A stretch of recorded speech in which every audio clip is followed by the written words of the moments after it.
Welcome to voice 24। मैं दीपक सिंघल और आप सुन रहे हैं वॉइस 24। तो बने रहिए आज हमारे साथ। आओ चले मीरा के जीवन में डुबकी लगाने को। आओ चले एक अलग दुनिया की यात्रा में। बचपन में जब बच्चे को समझ नहीं होती, उस वक्त मीरा के घर एक सन्यासी आए। सन्यासी के पास एक छोटी सी खूबसूरत श्री कृष्ण भगवान की मूर्ति थी। मीरा उसे देखकर रोने लगी, जिद करने लगी कि वो मूर्ति मुझे चाहिए। सन्यासी को भी वो मूर्ति बहुत प्रिय थी, इसलिए उन्होंने वो मूर्ति मीरा को नहीं दी और सन्यासी वहां से चले गए।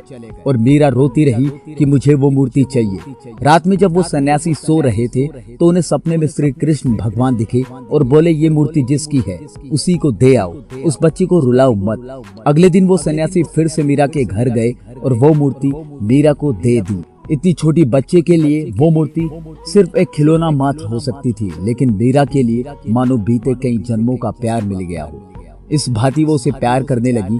मीरा की उम्र बढ़ती गई और भगवान श्री कृष्ण के प्रति उनका प्रेम बढ़ने लगा। 30 से 32 वर्ष की उम्र की होते होते मीरा के माता पिता, सास ससुर, पति सबकी मृत्यु हो गई। जितने लोगों से मीरा ने प्रेम किया वो सभी दुनिया छोड़कर जा चुके थे।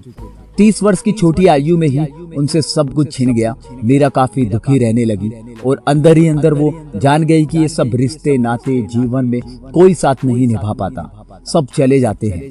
किसी से कितना भी प्यार करो, मेरी नजर में ये मीरा की खुशकिस्मती थी कि वो सब कोई से छोड़कर चले गए।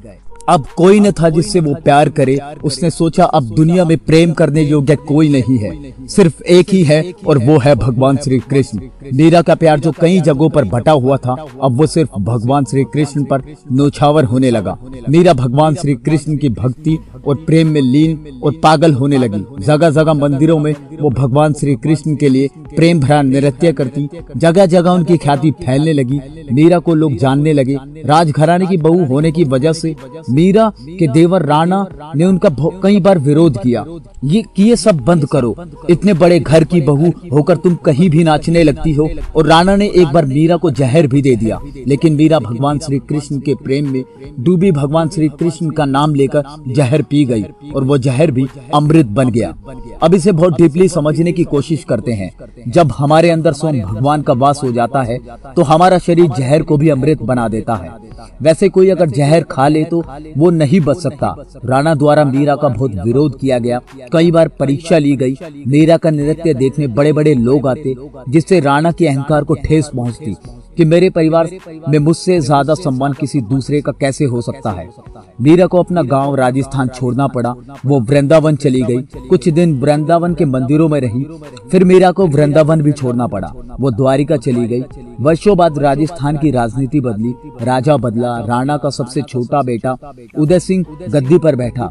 उदय सिंह को मीरा के कृष्ण भक्ति के प्रति प्रेम था। उसने मीरा के पास कई बार कई लोग भेजे कि मीरा को वापस ले आओ, मीरा यहाँ की शान है वरना राजस्थान का अपमान है। मीरा उनसे कहती है अब मैं अपने प्यारे को छोड़कर कहीं नहीं जा सकती। उदय सिंह ने कई लोगों की मंडली भेजी। उन्होंने मीरा से कहा अगर आप वापस नहीं आओगे तो हम अन्न जल का त्याग करके इसी मंदिर के सामने जान दे देंगे। मीरा ने कहा ठीक है, मैं जाकर अपने भगवान से आज्ञा लेकर आती हूँ, अगर वो कहेंगे तो मैं चल पड़ूंगी। मीरा मंदिर के अंदर श्री कृष्ण की मूर्ति वाले कक्ष में प्रवेश करती है और कथाएं कहती है कि उनके बाद मीरा भगवान श्री कृष्ण की मूर्ति में समाहित हो जाती है। इसके पीछे को तथ्य के समझो। किसी व्यक्ति का मूर्ति में समा जाना, कह सकते हैं कि इसके पीछे के तथ्य को समझो। किसी व्यक्ति का मूर्ति में समा जाना संकेत है कि अंत में भगवान अपने भक्त को अपने में ही समाहित कर लेते हैं। मीरा ने यह भी बताया कि भगवान श्री कृष्ण से उनका प्रेम पुराना है।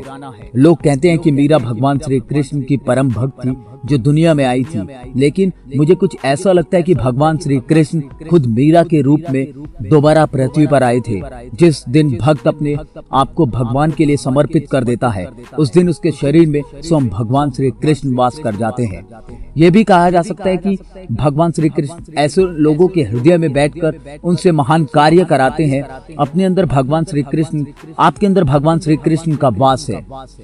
अपने आप को जानो, अपने आप से मिलो, अपने आप से मिलन, आपका आत्मज्ञान तुम्हें पृथ्वी का सबसे कीमती व्यक्ति बना सकता है। अगर वीडियो अच्छा लगा तो अगर आपको ये वीडियो थोड़ा सा भी अच्छा लगा हो, अगर आपको इस वीडियो से कुछ भी सीखने को मिला हो, तो इस वीडियो को लाइक कर देना और नीचे एक प्यारा सा कमेंट कर देना, क्योंकि आपका हर एक कमेंट हमें बेहद प्यारा लगता है। बेहद प्यार के साथ हम आपका हर एक कमेंट पढ़ते हैं। तो मिलेंगे एक नई वीडियो के साथ, नए जुनून के साथ। तब तक